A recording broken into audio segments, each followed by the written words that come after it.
You ever had a gut feeling that maybe you were meant for more, but you weren't really sure what the next best steps were to achieve it? Me too. So what's your more? What's your destination? And I'm not talking about just more money or more things. I'm also talking about more love, more joy, more choice, more balance, more trust. What's your more?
Never hurt or betray the good people in your life. Good people are hard to find. If you mess up, the loss is yours.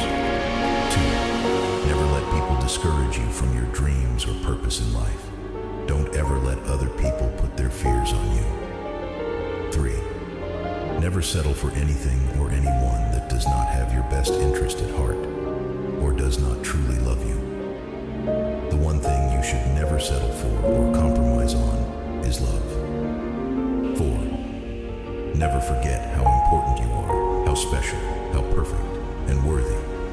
You are a beautiful child of God. 5. Never treat anyone better than you would treat yourself. No one is above you, and no one is below you, but everyone has the responsibility of taking care of and managing their own life. Self-care is not a luxury, but a necessity.